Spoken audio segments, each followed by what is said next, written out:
जी, मेरी आवाज आप तक पहुंच रही है? जी, मेरे ख्याल से आई एम ऑडिबल। मैं आप तक जी जी। आ पा रहा हूँ। जी जी। अनंतनाग से माना जा रहा था पठानिया जी कि बीजेपी अपना उम्मीदवार उतारेगी। कल तक भी बीजेपी की तरफ से यह बयान था कि जम्मू कश्मीर की 3 सीटों में से अनंतनाग की सीट पर बीजेपी अपना उम्मीदवार उतारेगी, लेकिन अब तो नॉमिनेशन का वक्त भी पूरा हो चुका है और बीजेपी ने अपना उम्मीदवार नहीं उतारा है। आर एस पठानिया जी। जी, सबसे पहले तो आपको बता दूं कि भारतीय जनता पार्टी जम्मू कश्मीर के लिए बिल्कुल गंभीर भी है, जी जम्मू कश्मीर के लिए चिंतित भी है, और जम्मू कश्मीर के हर विषय में भारतीय जनता पार्टी का जो इन्वॉल्वमेंट है वो बिल्कुल तर्कसंगत है, इंक्लूसिव है और कंप्लीट है। जहां तक अनंतनाग की अगर बात करें, थोड़ा सा सिग्नल अवरुद्ध कर रहा है, हवा तेज हवा में ओपन में खड़ा हूँ, थोड़ा आई एम सॉरी। जी। तो थोड़ा सा आपको बता दूं कि जल्द ही इस विषय को लेके सबसे इंपॉर्टेंट बात यह है कि आज के इस पहले चरण में, और विशेषकर जम्मू की भी एक सीट, उधमपुर सीट पे आज मतदान था, और उस मतदान में एक हिस्टोरिक टर्नआउट देखने को मिला है, जो अपने आप में डेमोक्रेसी की प्रजातंत्र की जीत है।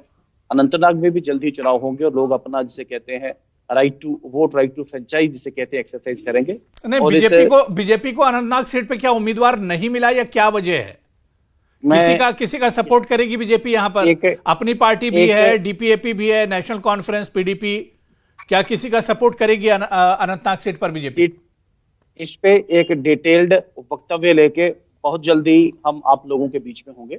लेकिन जैसे मैंने कहा, नहीं, हर विषय अपोजिशन को यही लेके कह रहा था कि बीजेपी अगर बीजेपी वाकई में जम्मू कश्मीर को लेकर बहुत गंभीर है तो कश्मीर की सीटों पर भी बीजेपी को अपने उम्मीदवार उतारने चाहिए। और बीजेपी की तरफ से यह कहा भी जा रहा था कि जम्मू कश्मीर की सीटों पर भी बीजेपी के उम्मीदवार होंगे, लेकिन अनंतनाग सीट देखें, पर तो कोई उम्मीदवार नहीं मिला। आरोप प्रत्यारोप के अलावा, जी खोखले जिसे कहते हैं बातों के अलावा विपक्ष के पास है कुछ नहीं।